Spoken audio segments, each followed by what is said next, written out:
Hello everyone, आप देख रहे हो एग्जाम मंत्रा विदेश के। आप सभी का मेरे चैनल में बहुत बहुत स्वागत है। दोस्तों, आज मैं लेकर आई हूँ आप लोगों के लिए आकलन प्रपत्र बनाना किस प्रकार से है हमें। तो उदाहरण के रूप में मैं आज आप लोगों को अपना कक्षा 7 के गणित विषय का प्रपत्र बना करके दिखाऊंगी, यानी अपना बना हुआ दिखाऊंगी कि किस तरीके से उसको हमें बनाना है। तो अब बने रहिएगा मेरे साथ और देखते हैं कि हमें जो प्रारंभिक आकलन प्रपत्र है वो किस तरीके से बनाना है। तो दोस्तों, जब हम इसका आकलन प्रपत्र बनाएंगे तो सबसे पहले हम लर्निंग आउटकम की सूची बनाएंगे। तो जो अगर हम कक्षा 7 के लिए बना रहे हैं तो ये हमारे आउटकम की जो सूची होगी वो कक्षा 5 व 6 के आधार पर होगी।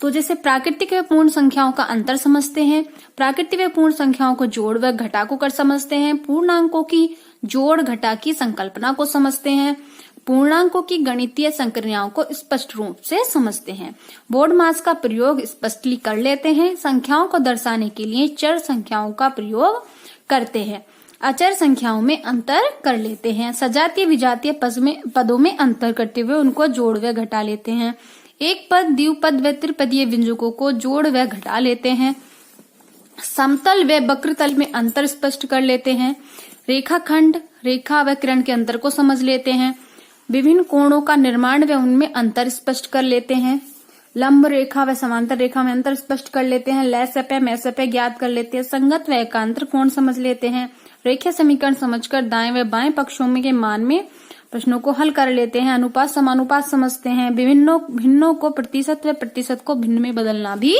जानते हैं, लाभ हानि व क्रय विक्रय पर आधारित प्रश्न हल कर लेते हैं, कोण व भुजा के आधार पर त्रिभुज का नाम बता पाते हैं, साधारण व्यास की गणना कर लेते हैं, दैनिक जीवन में उसका प्रयोग कर लेते हैं। इधर है वृत्त की जीवा, त्रिज्या, व्यास व अर्धवृत्त को समझते हैं, बना पाते हैं, दैनिक जीवन में दशमलव का प्रयोग करते हुए समझ पाते हैं, 3D वस्तुओं जैसे घन, घनाभ, प्रिज्म, पिरामिड आदि को समझ पाते हैं। इसके बाद फ्रेंड्स हम देखेंगे कि आकलन प्रपत्र का जो कक्षा 6, 7 के 8 के लिए है वो हम इसका ब्लूप्रिंट कैसे बनाएंगे, यानी इसका ब्लूप्रिंट किस तरीके से तैयार हम करेंगे। कुल प्रश्न 25 बनाने हैं जो पर प्राइमरी के लिए बनाने हैं। उनमें प्रश्नों के 4 प्रकार हैं। एक है ज्ञानात्मक, दूसरा बोधात्मक, तीसरा अनुप्रयोगात्मक, चौथा है तर्कात्मक। तो इसमें ज्ञानात्मक 20% है, बोधात्मक 50% है, अनुप्रयोगात्मक 20% है और तर्कात्मक 10% है। तो इनमें हमें प्रश्नों का स्तर अपनी कठिनाई के आधार पर रखना है। जैसे 40% हम सरल प्रश्न रखेंगे, उसके बाद जो रखेंगे सामान्य कठिन हम 40% रखेंगे, देन हम कठिन प्रश्नों को रखेंगे 20%।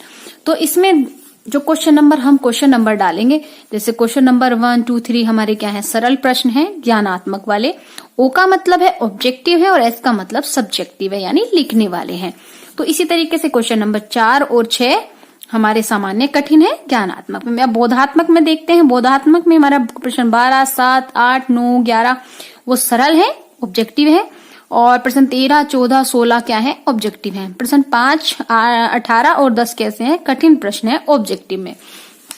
इसके बाद आता है फ्रेंड्स यहाँ पे अनुप्रयोगात्मक प्रश्न में 20% में प्रश्न नंबर 19 जो सब्जेक्टिव है, 21, 22 जो है वो ऑब्जेक्टिव है, यानी ये सामान्य कठिन है, और अधिक कठिन वाले हमारे 20 और 25 हैं जो सब्जेक्टिव है।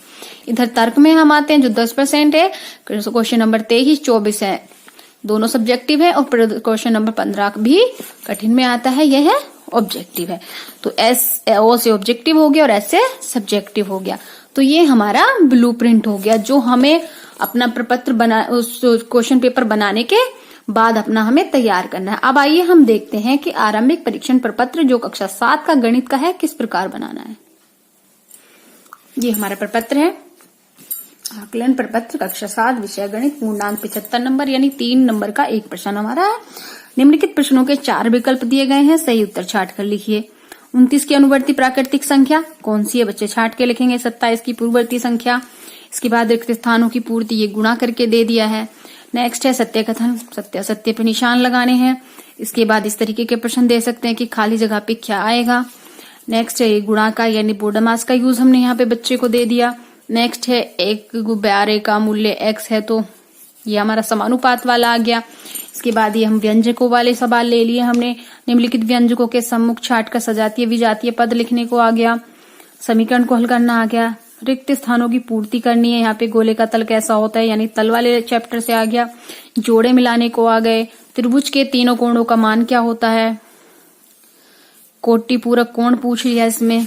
तो इसमें हमने जितने भी हमारे लर्निंग आउटकम्स हमने लिए थे वो सब इसमें हम कवर करेंगे। इसके बाद है सरल एक तल में स्थित रेखाएं जो परस्पर कभी प्रतिच्छेद नहीं करती क्या कहलाती हैं। तिर्यक रेखाएं, ये मतलब क्वेश्चन बच्चे को देंगे, इनका मैसे पे निकलने को देंगे इस चित्र के द्वारा भी, यानी थोड़े कठिन प्रश्न भी हम बच्चे को देंगे।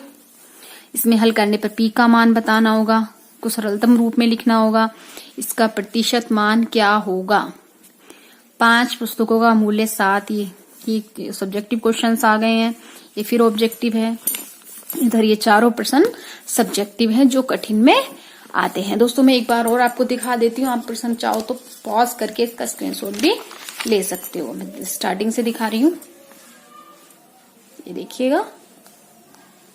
आई होप क्लियर दिख रहा है आप लोगों को। अगर क्लियर नहीं दिखे मुझे कमेंट में बताना, मैं अपने टेलीग्राम चैनल पर इसको पोस्ट कर दूंगी, आप वहां से ले सकते हो। नेक्स्ट है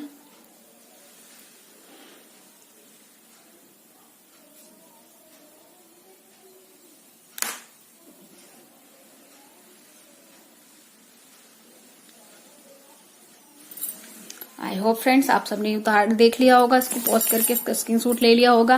फ्रेंड्स बस आज का वीडियो यहीं तक। आई होप आप लोगों को ये आरंभिक प्रशिक्षण पत्र का जो लर्निंग आउटकम्स हैं वो देख लिए होंगे, क्वेश्चन पेपर भी देख लिया और आपने ब्लूप्रिंट किस तरीके से बनाना है वो भी देख लिया। आई होप आप लोगों को समझ में आया होगा। मिलते हैं अगली वीडियो में, तब तक के लिए खुश रहिए, स्वस्थ रहिए। जय हिंद, वंदे मातरम।